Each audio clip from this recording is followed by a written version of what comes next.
Hello everyone, I'm Danny Shulman and welcome to another live edition of Ksports Sunday for June 14th, 2009. For the second day in a row, the Red Sox and Phillies ended in an 11-6 score, but today it was the Phillies' day in the sun. Josh Beckett went 6 innings, giving up 6 earned runs on 11 hits to earn the loss. But it wasn't all bad news for the Sox ace, when he went yard for his second career home run with the Sox. Yesterday, however, there wasn't much sun to speak of, but the Sox were able to come out on top in this rain-soaked slugfest.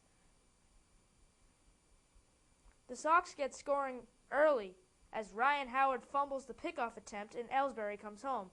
In the same at-bat, Bay goes yard just above the 409 sign out in center field, over Victorino's head. 3-0 Sox.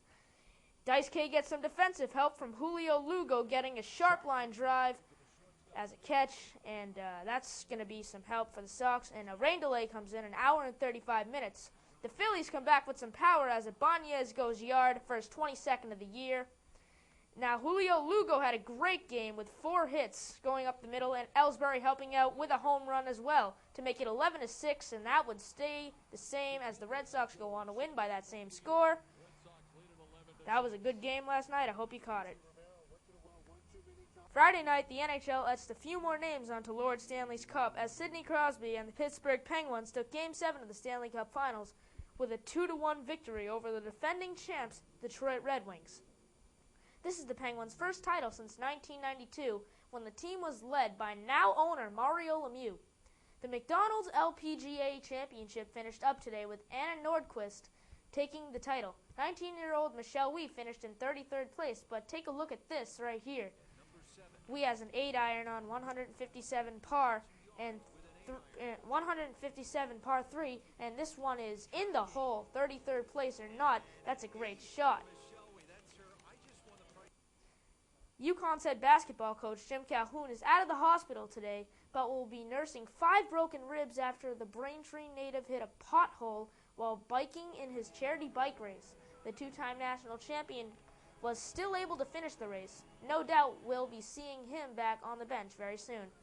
But for now, let's send it over to Back Talk, hosted today by Marcus Jackson. Marcus? Thanks, Danny. Hi, everyone. Welcome to Ksports Sunday here on Back Talk. I'm joined by Alexander Freegood, and we're going to start right into it on earlier news about the Sox sweeping their rivals, the Yankees. Alex, why do you think the Sox, what do you think led to the Sox sweep? Well, pitching. That's the big difference between the Yankees and the Red Sox. The Red Sox have that middleman in between. They can get them to the closer. Exactly. In between the starters. The Yankees have great starters such as CC Sabathia. AJ Burnett. Great starters. Yeah, 2 great starters.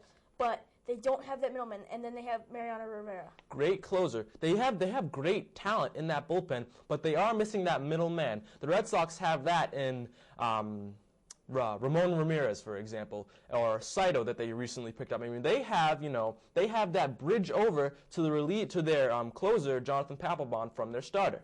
Definitely. Any other reasons? I mean, the Red Sox were, they were hitting great in the series too. They were very consistent with their bats. Definitely. The Yankees not so. But I think that's what also really helped them and gave them that security within every single game and what allowed them to win all 3 games, because there was definitely some close calls. There definitely were. Moving back to the bullpen, the 2 of the Sox key starters, Daisuke Matsuzaka and Josh Beckett, have had bad starts for the past 2 times. Now, are you as concerned about Beckett as you are Daisuke, or vice versa? I'm more concerned about Daisuke. Beckett, I'm not so concerned about. I mean, every pitcher has a rough time in their year. It's bound to happen. I know. No pitcher's perfect, but Daisuke's been struggling throughout most of the year. He had a good game here and there, but really he's been struggling throughout the whole time. I believe that he is completely overpaid. How much money the Sox had to spend to get him? $56 million. Exactly. I think that's outrageous. For the kind of pitcher that he is, he's a good pitcher, but he does not have, a great outing every time. He's not as consistent as you would like his paycheck to seem, He does not live up to the type of money that he gets. Definitely. I mean, that's what happens with a lot of baseball players. They get into those tough years. Every once in a while, I mean, you look at Jonathan Papelbon and Josh Beckett. They both had a tough first year, and then they were amazing. But definitely, I think this is a tough year for some Red Sox players, and you can easily tell how each Red Sox player is going through these tough times, but like how we were more worried about David Ortiz, but now he's getting back. Exactly. Now he's coming back. So now we're less worried about him and we're more worried about Matsuzaka. Well, Matsuzaka might take some of Ortiz's advice and come out of this slump, but we'll see. Now talking about more pitching. Well, maybe go to the eye doctor.